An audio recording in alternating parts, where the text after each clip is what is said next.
Dobrý deň. Zajtra sa začínajú letné prázdniny, tak vidíme sa pravdepodobne až prvý týždeň v septembri. Občas možno uverejním krátke niekoľkosekundové video. Pekné a príjemné leto prajem. Tak poďme na aktuálne video a komentár. Humor je korením života a slovenskí politici chcú, aby občan žil bez humoru a satíry.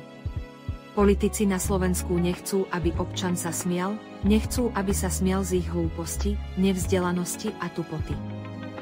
Čo vám je smiešne, pán poslanec? Je vám niečo smiešne? Čo je toto? Čo si to dovolujete? Čo sa smejete, poslankyňa? Čo si to dovolujete? Politici chcú rozhodovať aj o tom, kedy sa môžeme smiať. Politici chcú, aby občan bol hluchý a slepý voči ich amatérizmu a zadubenosti. Politici nechcú, aby sme boli vulgárni a šírili nenávisť, ale premiér Robert Fico je najvulgárnejší občan a beztrestne šíri nenávisť. Politikom sa nepáči, keď občan je šťastný. Politik okrem iného je ten prvok v spoločnosti, ktorý neustále občanom komplikuje život. Chcú nás prinútiť, aby sme nenávisť považovali za názor, lebo momentálne im to vyhovuje, ale podľa ich praktik aj ten názor a nenávisť chcú selektovať podľa svojich pravidiel. Ja môžem, ale ty nemôžeš.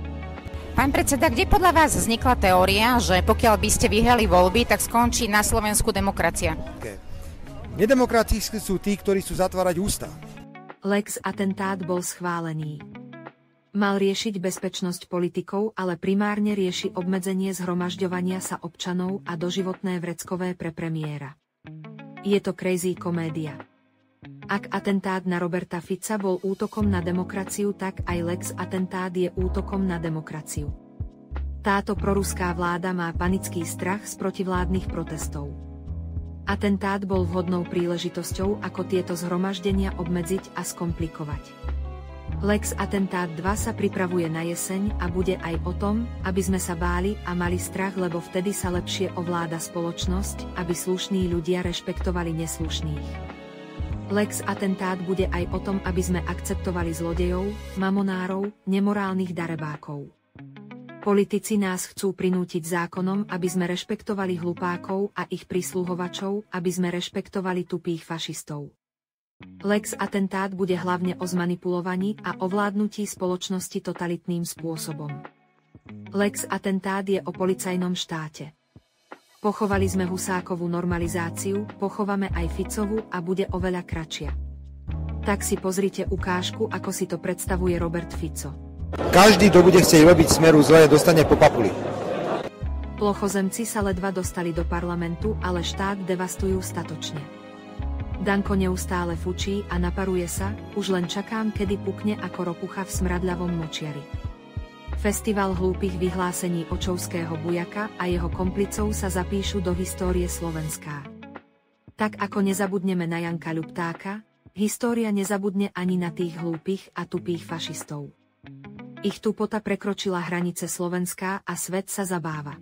Ježiši Kriste, Slováci, ty vole, co bude dalšího?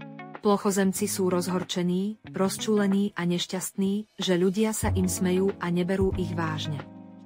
Podľa Uja Harabina génius Kotlár by mal dostať Nobelovú cenu, lebo na základe vedeckých poznatkov zistil, že pandémia COVID v našom chotári nebola.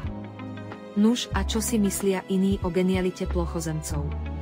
Teď se podívejte, debil blbeček, debil blbeček, debil blbeček, debil blbeček, akorát tamhle vzadu, to je snad jediná výjimka, sedí dva blbečci vedle sebe. Ak sa vám moje video páči, dajte like alebo odber. Ak vás svrbí jazyk, napíšte komentár. Ďakujem.